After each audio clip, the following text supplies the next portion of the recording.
Pernah nggak sih kamu ngerasa, kenapa kita gampang cemas, kenapa kita overthinking, kenapa kita takut gagal, takut ditolak, padahal itu nggak mengancam nyawa? Jawabannya ada di sejarah manusia.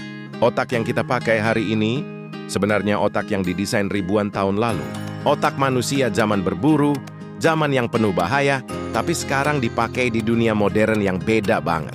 Bayangin kamu hidup 70.000 tahun lalu. Kamu bangun pagi bukan mikirin tugas, cicilan, atau notifikasi HP. Kamu bangun dengan satu pertanyaan. Hari ini gue selamat atau enggak? Di sekitar kamu ada pemangsa, cuaca ekstrem, dan kelompok lain yang bisa menyerang. Setiap suara ranting patah bisa jadi ancaman.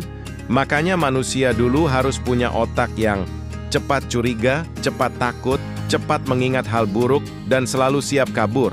Itu cara mereka bertahan hidup. Dan yang menarik, otak itu nggak pernah benar-benar berubah sampai hari ini.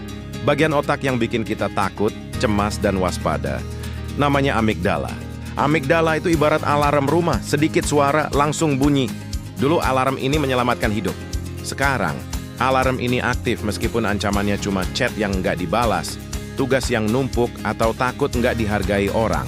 Bukan karena kita lemah, tapi karena otak kita masih pakai software lama. Dulu stres muncul sesekali saat berburu atau kabur dari singa. Sekarang stres muncul setiap hari. Bukan singa, tapi tekanan hidup. Otak kita bingung.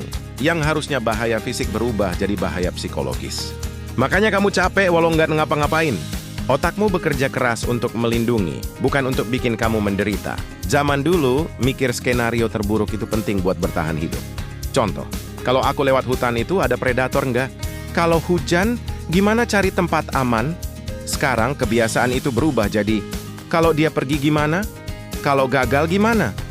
Kalau aku nggak cukup gimana?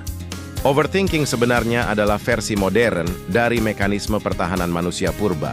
Manusia itu makhluk yang bertahan hidup dengan kelompok. Kalau kamu sendirian di zaman dulu, kamu mati. Kalau ditolak kelompok, itu ancaman. Makanya sekarang, ketika seseorang cuek, ghosting, atau ninggalin kamu, otak bereaksi seolah-olah kamu terancam mati. Padahal itu cuma kehilangan relasi, bukan kehilangan hidup. Jadi kalau akhir-akhir ini kamu merasa gampang cemas, gampang takut, gampang insecure, gampang capek, itu bukan karena kamu kurang kuat. Kamu cuma manusia yang masih punya warisan evolusi dari ribuan tahun lalu.